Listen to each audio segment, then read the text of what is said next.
everybody, it's Dr. Kelly with your next Learn It moment. In this moment, we're going to be talking about frustration and how you can make frustration your best friend in any work environment, in any learning environment, in your classroom, with your coworkers, in staff meetings, in the new staff training that you're trying to implement. It's time to get excited. In this module, I'm going to give you 4 key things you need to do to make frustration your best friend. Hey everybody, it's Dr. Kelly. I used to be a teacher in the toughest classrooms in the worst neighborhoods with the most difficult students. And what I learned there changed everything I thought I knew about content creation and delivery. Over the past 25 years, I've taught thousands of students, both in person and online. And what I can tell you is that effective online engagement is the hardest thing you'll ever do without guidance. So I've dedicated this channel to showing people exactly how to capture attention, hold engagement, and create transformation. Every single part of it. I love learning, I love teaching and making an impact, and that's all you're gonna find right here.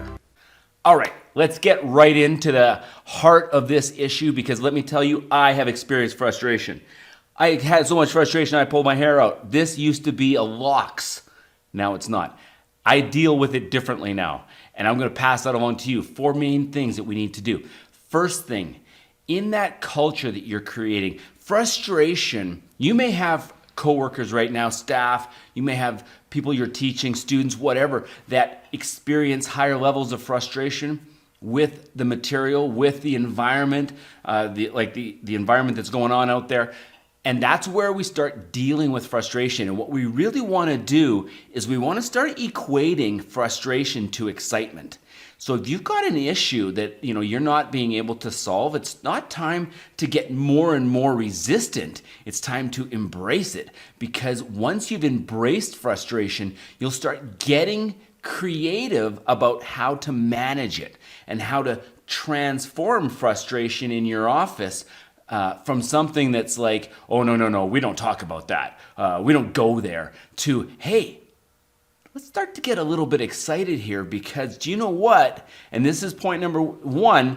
We're linking frustration with excitement, because on the other side of the frustration is where we experience information utility. Now, remember in that other episode we talked about the importance of informational utility and how all new content must have utility. If it doesn't have utility, what's the point? And if you didn't watch that one, because that will transform information within inside your workplace. What I really want you to get is that now we're in this space with almost 1 million hours, or 750 million hours of content just in one platform alone being uploaded daily.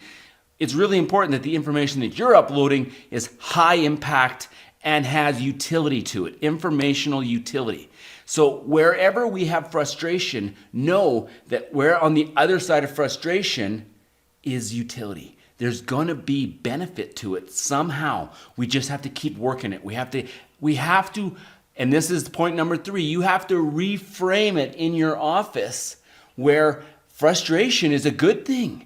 It's okay. It's good to get frustrated, because now we're going to get in a place of resourcefulness. We're going to get into a place of problem solving. We're going to start actually putting these concept maps up so that we can see how this all links, where we want to go, and how this roadblock keeps stopping us. This is where frustration starts to get exciting. And that's how we can totally take transformation within frustration. And I know that was a little rhyme, but the fact of the matter is, it's exciting. Frustration is exciting, and that's the culture you want to create, because that's the culture of innovation. And if there's anything right now that you're going to need in the marketplace to compete, it's innovation. You need to have people looking outside the box, taking that frustration and fueling ways to cure it, to fix it, to go around it, to go through it, over it, whatever it ends up being. Use frustration as the springboard to innovation. Which brings us to one of the most important parts with frustration and mental development is, as you're building this culture, as you're building this team, What you need to do is you need to attack it. You need to attack it from all angles, but don't worry about the fact that you have to solve it today.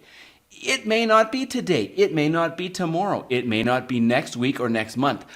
It may not even be next quarter, but have faith that you're gonna solve it and you keep coming back to it.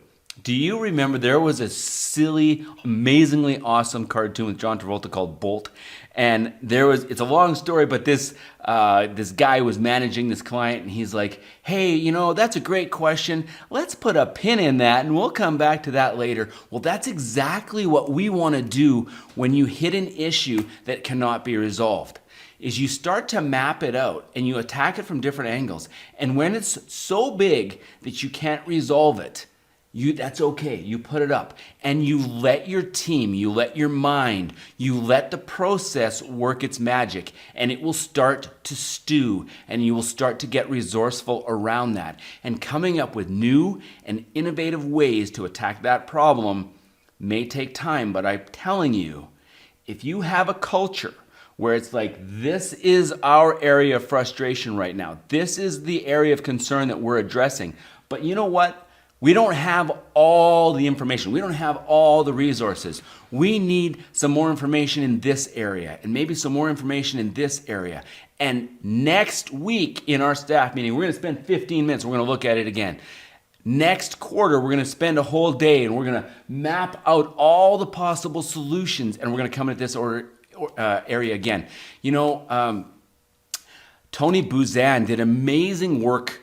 Buzan's been around forever. You've probably already heard about him and you've probably already done concept maps or mind maps. But when you're looking at really transforming frustration in your office, you gotta really start considering the mind map. Mind maps are ridiculously powerful ways to blow apart frustration and get people getting creative, because surprisingly in this day and age, still there's lots of corporations, lots of companies that don't use them.